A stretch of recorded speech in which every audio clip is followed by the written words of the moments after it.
straight into our next panel discussion now. In this discussion, we're going to talk about hydrogen as a versatile energy solution, specifically green hydrogen versus blue hydrogen. So their environmental and economic impact differ significantly, and this panel will discuss those trade-offs, the infrastructure requirements, and policy support for each pathway. We'll attempt to answer how hydrogen can contribute to sustainable energy while managing these costs and emissions. We have another great panel of world-class experts that will be joining me on stage. Petra Schwager of the UNIDO, Ghalib Al-Marmari of OQ Alternative Energy, Mohamed Kiani of Rystad Energy, and Jean-Louis Mocos of the International Finance Corporation. A round of applause for our next panelist, please.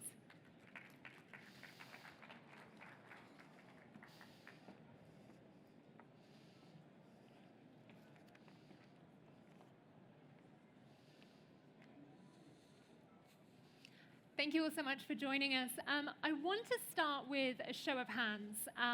So we're talking about blue hydrogen versus green hydrogen. For right now, for the short term, what is your priority? Let's start with a show of hands for blue hydrogen. One and a tentative one. And then the two of you are green hydrogen? Also at the end, okay.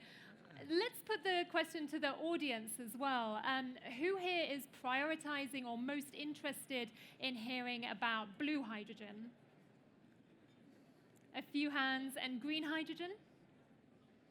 A lot more hands. Okay. In which case, let's start with green hydrogen in the middle. Perhaps you can, Petra, start us off by giving us an overview of the two types of hydrogen that we're talking about, and then why your focus is on green. Yeah, thank you very much. Yeah, we are the United Nations Industrial Development Organization, and we have seen renewable energy as a means to drive a new industrial development in developing and transition countries. So some of these countries might not have gas and oil, so they would depend on renewable energy. So this is why we are driving for renewable hydrogen. And also, I personally believe that this could give an impetus to even more renewable hydrogen. Having said this, in our program, we are also looking at enablers, what could drive the global hydrogen market. And there is a movement away from the colors, more towards greenhouse gas emissions embedded in the production of hydrogen and the transport. So there is an ISO that we are teaming up with ISO. You can expect a standard to come out this year. Mohamed, why don't you tell us your insights on blue hydrogen? Yeah, so I think it was very not surprising, the views that we got for green and blue hydrogen. And I have spent a lot of my time in this region, and that is where my perspective comes from. And I think this region lends itself well to the economics of blue hydrogen, especially. So first of all, there's an abundance of competitive natural gas in the region that can be used for blue hydrogen. Secondly, there's also the ability to leverage the existing oil and gas infrastructure. And that all translates to producing blue hydrogen at a lower cost. Green hydrogen is still expensive. The economics doesn't make much practicality. We see a lot of projects that are in the region are still not been FID or are still under consideration, especially I think how the landscape is changing right now. So I think that kind of makes it more favorable. And again, I don't mean to say that this would be a long-term approach. I believe there's a dual or a two-pronged stage strategy that should be taken. So looking at blue hydrogen as a transition while you develop the foundational enablers or the platform for green hydrogen in the future. Also, again, I think lastly to mention, for blue hydrogen, there are challenges. We do need a robust CCUS. I think that can generate. But I think in this region, with all these elements that I mentioned, makes it favorable to produce blue hydrogen at a lower price than green hydrogen as it currently stands. Start with blue, transition into green. Yes. I think that would be and that's what I've seen in the region as well. I think talking to key stakeholders. Ghalib, you had your hands up for both. I'm keen to hear what your solutions are here. Indeed, and I tend to agree to a certain extent with what Mohamed mentioned. So we at OQ, the overall OQ group, and specifically more of within OQ alternative energy, we look at both the blue and also the green. However, I think given Oman's rich, and abundant wind and solar resources, it only makes sense that in the long run, that ultimately switching to green is going to be the key. If I just think of statistics in terms of what OQ group carries or undertakes today in terms of opportunities, then it's going to be mainly green hydrogen projects as opposed to blue. I'm a big believer that for you to step into green, you actually need to start with blue. Yeah? You need to really develop the market. You really need to understand how certification works for a low carbon molecule. You need to also develop the capability around it, even though it's slightly different, but then you will be ultimately producing the same molecule. So it's important that you start with an experiment with blue until you actually reach the green John, hydrogen. your thoughts on this, and also how it varies by sector. I presume there's a difference depending on what sector we're talking about. Yes, so thank you very much for this intro, and thank you very much as well to BF for inviting IFC. So IFC, for those who don't know, we are the private arm of the World Bank Group, which means that we focus on providing financing to private sector entities or actually state-owned enterprises that function in a private sector manner. I have to say it's been a very interesting set of views that we've heard here. I mean, to give you an idea in terms of greenhouse gas emissions, if I can borrow your terminology, in 2019, 830 million tons of CO2 were emitted as a result of hydrogen that's not green. So that's the equivalent of the UK and Indonesia put together. So obviously quite a bit of CO2 being emitted. So I have to say I agree that it makes sense to use whatever technology is available to reduce greenhouse gas emissions. So moving as fast as possible to blue hydrogen, I think that makes sense. But from IFC's perspective, in terms of what types of projects we would finance, would be looking more at green hydrogen, because there's a very significant positive impact environmentally. So you were asking about different sectors. So that very much depends on the economics of green hydrogen. So green hydrogen projects, there have been quite a few announced globally, more than 1,400 projects, but actually how many of these have reached FID? Very, very few, 7%. And out of those 7%, even less have reached commitment. And when you think from a perspective of IFC, which focuses specifically on emerging markets, you need quite a few things to really ensure that you have the right environment for green hydrogen to pick up. And for that reason, we actually released last month a framework for emerging markets, which looks at all of the factors excuse me, that are relevant for green hydrogen. Petra. Can I just reflect on this? I think we are all here because we want to reduce the CO2 emissions, don't we? So we can do this with blue as long as the CCUS rates are over 90%. So in countries where we can assure this, that is fine. But there are many countries out there that cannot do this. So we have to see, maybe we have to take a bit of a country-specific approach here and really make sure that all the methane upstream emissions are calculated when we are talking about the impact of green versus blue. This is the only thing. I don't care if it's blue or green. Of course, I would like to see green more because it stimulates renewable energy. But I care about the greenhouse gas emissions reduced, and this is what we need. That's a good point. So it's not necessarily about picking a side, it's about the end outcome, right? Let's stick with you and your perspective from the UN, your global perspective. What countries are you seeing making the most progress with this, and what can other countries learn from them? Yeah, thank you. Well, at the moment we have programs in 15 countries. The country that is on track with green hydrogen is China. They are moving ahead quite fast with green hydrogen. Then we see countries like Namibia, Saudi Arabia, Namibia, South Africa, Egypt teaming up there. We are also now looking into Chile. Brazil is very much up the upfront, and what we also recommend always is not just to look into export, but also look into local uptake. I mean, you will hear in the panel that one of the issues why hydrogen is not moving forward is because there are no offtake agreements. So don't only look into export, but also see how it can drive your local market. And maybe you want to export green goods instead of green hydrogen, which might be easier and give you more value added. John, what else can you share about the global perspective and how different countries are operating? Yeah, I have to say I agree with your list, Petra, but I would add Oman as well. Of course, Oman has got, thank you, Oman has got a very good strategy. And in fact, Oman, as Mohammed was saying, is very well endued with renewable energy. So it's really, I think, very well positioned to make green hydrogen a reality and a possibility.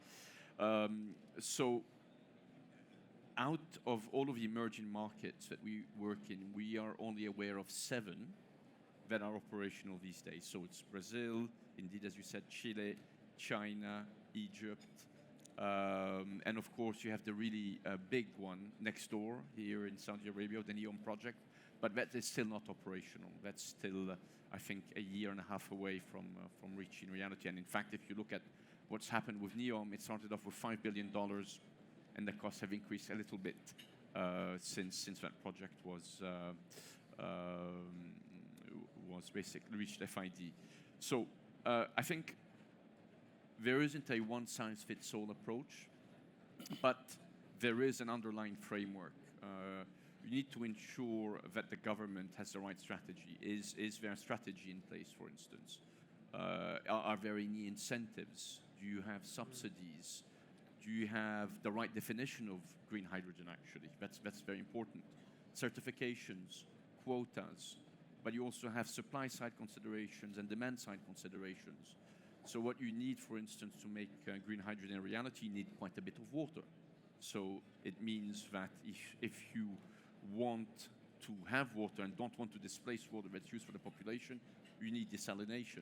So all types of projects, when you put it together, you have quite a bit of project-on-project risk.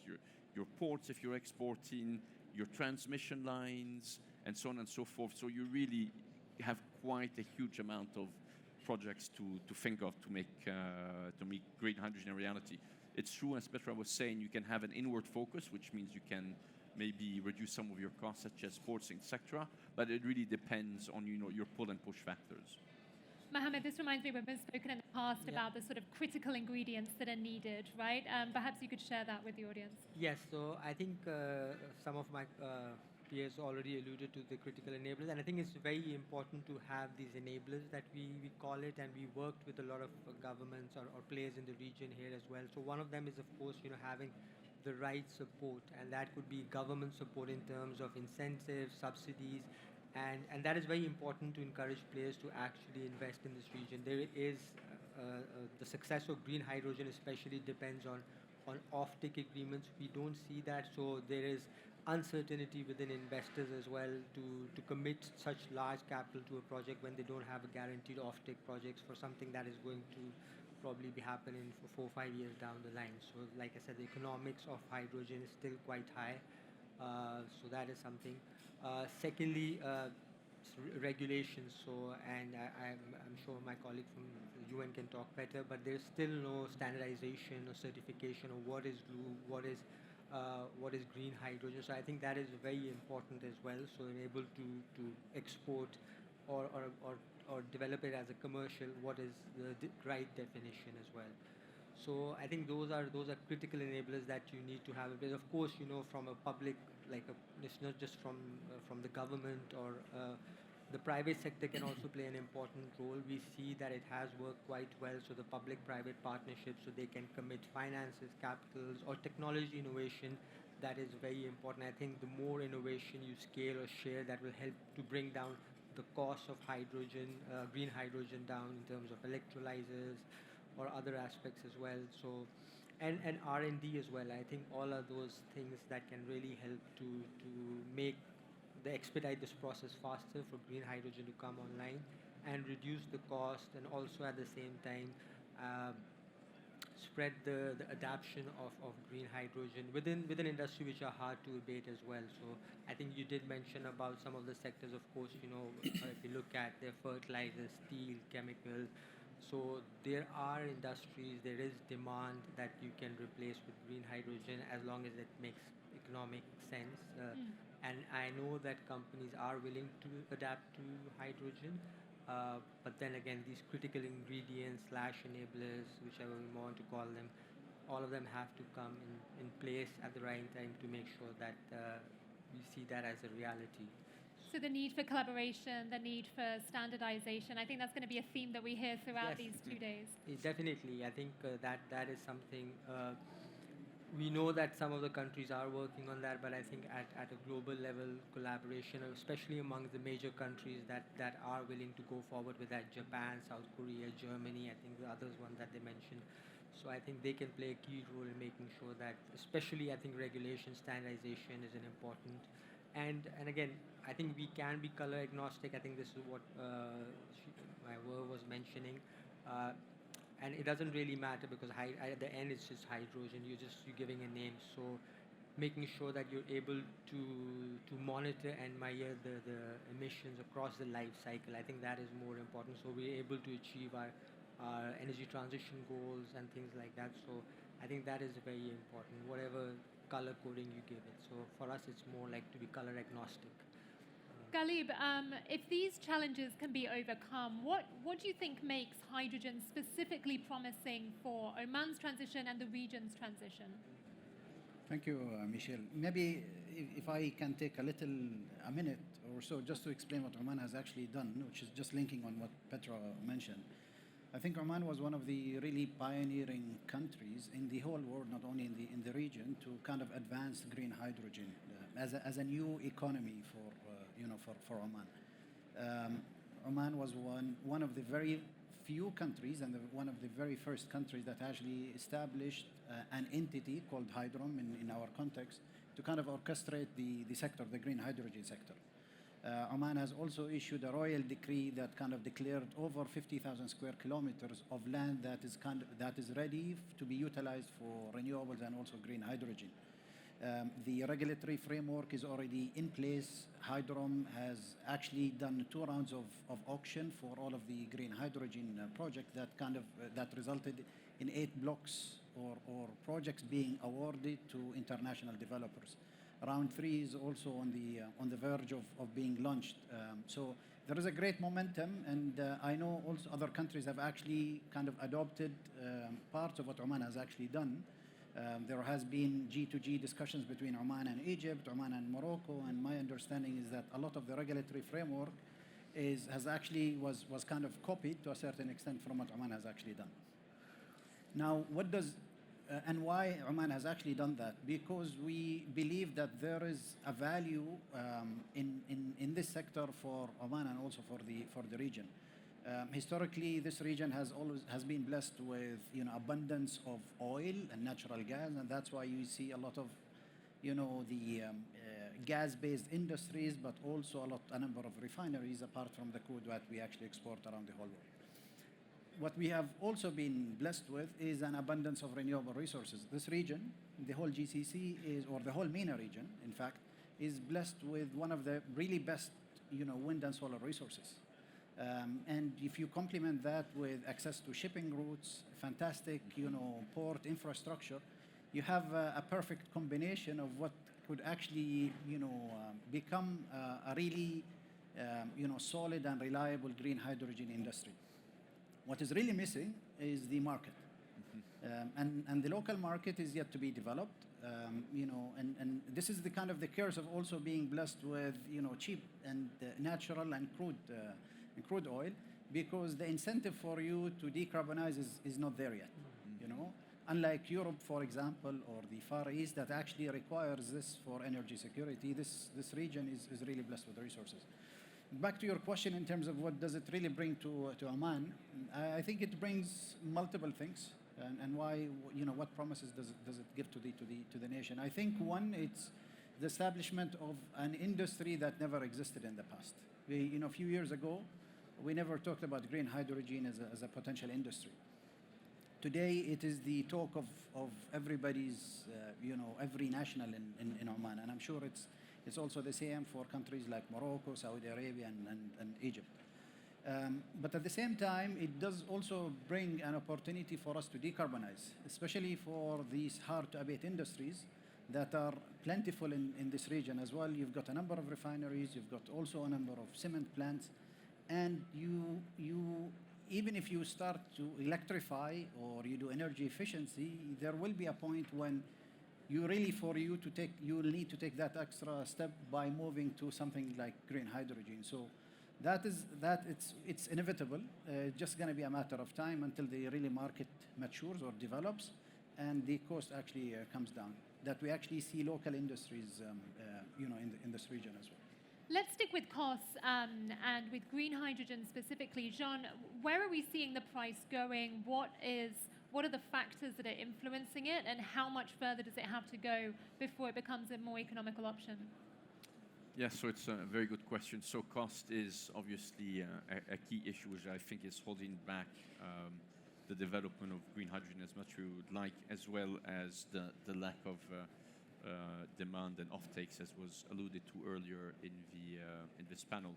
So to give you an idea, I think to put the discussion into a framework, today gray hydrogen costs between $1 to $2 per kilogram.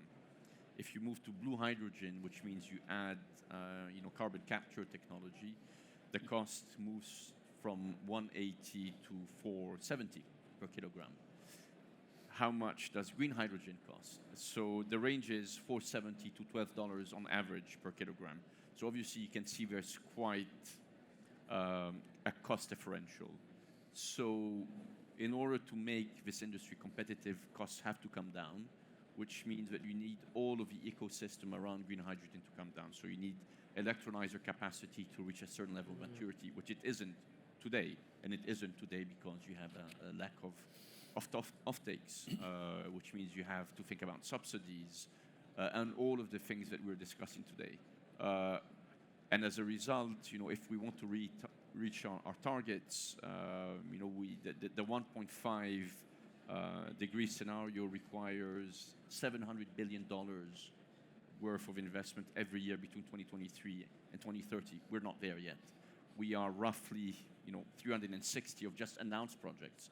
And as I was saying earlier, only 7% of that have reached FID, so less than 10%. So we're really at the very, very beginning, which means because we don't have much time left, I think, as a species in terms of climate, anything that you can do. So if it means moving from gray to blue, then so be it. I guess that we have no choice. But to answer your question, there's quite a differential which is holding back the costs and the development of the industry. Petra. I would like to reflect a little bit on what Mohamed has said, and also Jean and Mohamed. We need innovation, because innovation will drive the costs down. If we manage to have more energy efficient electrolyzers, we can bring the costs down, because we all know 70 to 80% are the energy costs. If we manage to also use less water, we will bring the costs down. I really commend the strategy of Oman. And it has also been for us, as we are following the global market, one of the really very, very encouraging strategies moving forward into a new area with all the factors that would drive it. Hydrogen is not an easy subject. It needs renewable energy, it needs what you just mentioned, Jean. So maybe the expectations were too big that it would happen from one day to the other. We need everybody on board here. We need different ministries on board, and we need policies, quota, public procurement. Oman could include a public procurement that you would then de-incentivize oil and gas. I'm not sure if I'm in the right country to say this, but that's also a fact that drives the cost of green hydrogen. So let's be honest about it. And if we say that green hydrogen is not ready, is CCUS ready? Are we having the big plants all over that can ensure that we have a 90+ capture rate? Because we will need to read 1 kilogram of CO2 or less per 1 kilogram of hydrogen if we want to reach the Paris Agreement, and especially for hard-to-abate sectors. These are the sectors, cement, steel, that we need for the energy transition. They are moving up. If we are not hurrying up in decarbonizing these sectors, and you cannot do it without hydrogen, we will not reach our targets. We will fail. So I'm urging really here for a bit of a faster move, for cooperation, for policies, financing, and also the private sector to come on board. Galib. Sorry, I also wanted to add one of the things that, that we kind of hardly speak about is we also, for the cost to go down, we need to ease the regulation. And I'm being very vocal about this for, the RFNBO, RED 2 and the upcoming RED 3. Unless that is really eased, then there is no encouragement. Because what that actually means is that you will be able to produce green hydrogen, but your cost is going to be really high, and ultimately you're not going to find an off-taker. So unless that is, we do something also about the regulation and maybe transition also, and not be really harsh in the beginning. I don't see the uptake of green hydrogen really picking up. This is why I believe when we looked into the enablers, that a global standard, and this is why we are working with ISO. We have organized the conference in ISO on 19780, which is the methodology to measure greenhouse gas emission from the production to the transport. It doesn't include yet the application. So they are moving forward with this, and I hope that by the end of the year we will have a global standard on this. And then you can still add, do you want it to come from renewable? Can you achieve the targets with gas? So I think that is really, really important because you're right. I mean, if we are overcomplicating legislation and definitions, then we are killing something that has not even started yet. And that's a bit also our fear. Petra, let's stick with that and with the need for sort of a global cohesion. And this is perhaps a difficult question, but do you find that member states right now, are they working together on this, or is it sort of every man for himself? It's not only the member states. This is hydrogen, and this energy transition needs so much more. It needs capital from private sector. It needs these partnerships between public and private. I know everybody talks about it, and my division is called Climate and Partnerships. But this is what is needed. Governments cannot do it alone. Governments can ensure that the frameworks are in place, that the definitions are not overcomplicated, that we are not, changing all the time, because this is also very important for industry, that they can count on something. I believe there is a movement, but it needs the investment and it needs to change. I think the money is there. The technology is there. The willingness needs to come in, kick in. Galib, I want to come back to your point about regulation. What are you looking for in the public sector from governments? What is the most, what do you think would be the best way for governments to get this process moving? Okay, so for me, maybe I can address it from both the supply and also from the supply side, i.e. being, countries with like Oman, for example, but also on the demand side, EU or the Far East, where we see big potential market. I think, and it's not a criticism, I'm part of the ecosystem of Oman, but one of the things that we have actually not seen in Oman, while the regulatory framework is quite clear in terms of what actually needs to be done, the fiscal regime around the green hydrogen development in Oman needs to be really looked at or reassessed. The incentives for developers to develop something even here locally, i.e. create a domestic market, there is no incentive yet. Yeah? So the urge is maybe on the government side to really look into either subsidy or support schemes to support local or domestic offtake, i.e. where the consumption can actually happen here. Or work on government-to-government collaboration between the likes of Oman and Germany with H2 Global, for example, to provide a mechanism where developers and consumers in both countries can actually benefit. So that's in my opinion, some of the really critical things that actually need to be done. When it comes to policy mechanisms, do you think the carrot or the stick is more appropriate? A question for any of you. I think, from my perspective, I think you need a combination, really. And the combination could be not just on the green hydrogen sector, but the whole ecosystem. For example, what the EU is doing, some might say it's a little bit extreme on the carbon, the CBAM taxes, which really has forced industries around the world globally really to rethink their strategies and supply chains. But I think you do need a combination. You need a push and a pull factor, really, to make things work. Yeah, and maybe also innovative approaches to financing it.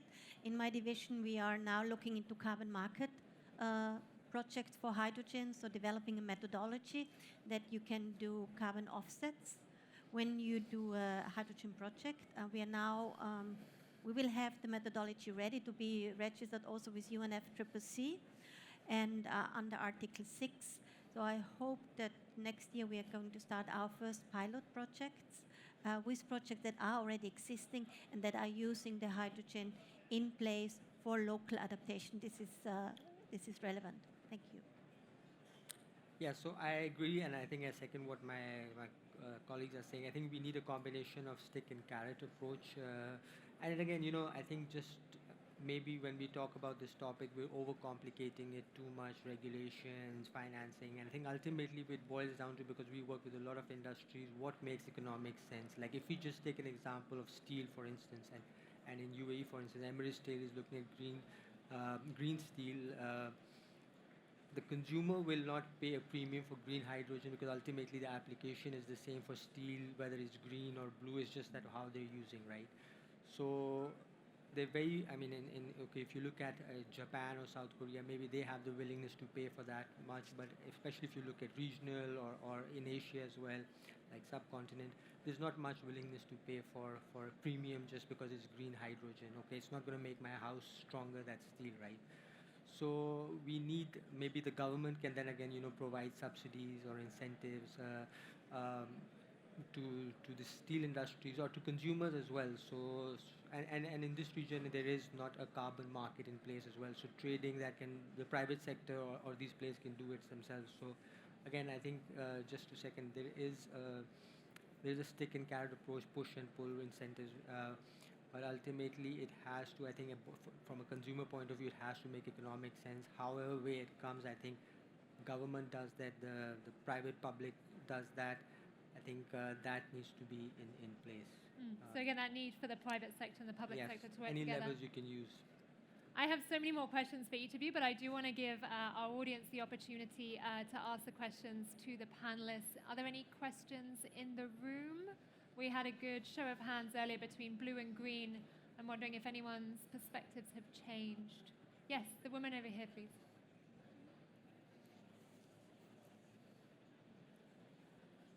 If you could introduce yourself and then ask your question. Okay. My name is Fatima Al-Hanai, and I'm a application engineer from Baker Hughes.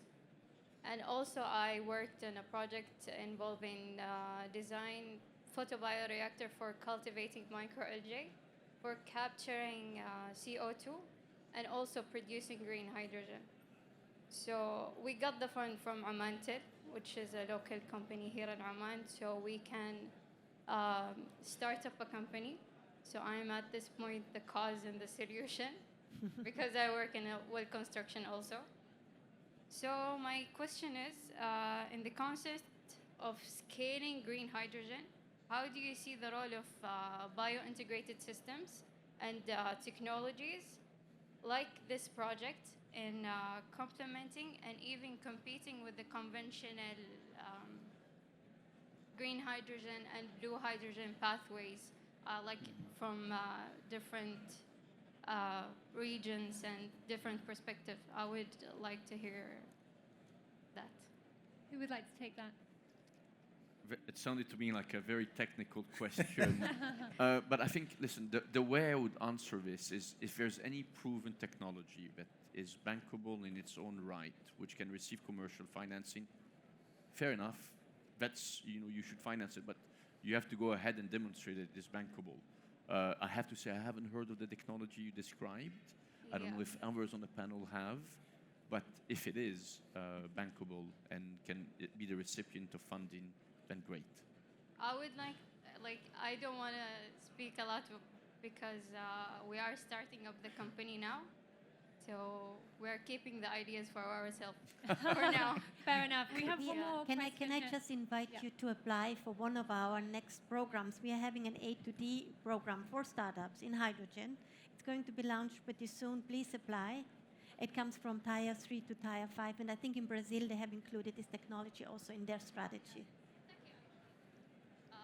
Also, I think in Kentucky University, but it's we adapted to Oman. So we're using microalgae that grows locally here in Oman, and we are getting also biofuel, but small Please amount. apply. Sure. We have time for one more question, briefly. Please introduce yourself and the Hi. panel. Ooh, that's loud. Hi, I'm Deanne Cameron. I'm with the Nuclear Energy Agency in Paris. My question is, first I would encourage you to add pink to your question, green versus blue versus pink hydrogen. Pink hydrogen being nuclear-produced hydrogen. And my question is this, does your answer to the question change when you're considering two characteristically different demand signals, hydrogen as an energy storage vector versus hydrogen as a chemical feedstock? I think we'll only have time to hear from one person, but who would like to? I don't have an answer. But I don't have an answer, but I do like your comment on adding pink. Actually, in Oman, we are very colorful people, so we not only pink. I would say that let's add also white hydrogen, because Oman has got actually some potential. So white hydrogen is the hydrogen, natural hydrogen that is kind of strapped in the geological formation, and Oman there is a potential for us to also explore that. That's why I like the colors. But Petra, I don't have an very answer. briefly. Yeah, very briefly, I think there's a growing demand for hydrogen to balance the grid. Also, I see that at the global level. So I think we have to target everything. We have to target industry. We have to use it as balancing the grid. And I see this in the Asian region, but also in the European region. So, but it wouldn't change my answer. But we can discuss it. Okay, I have a lot more questions for you. I'm sure everyone else does as well. If you stick around, then do please make those connections. We're going to go straight into our next panel about nuclear. But for now, a round of applause for our panelists, please.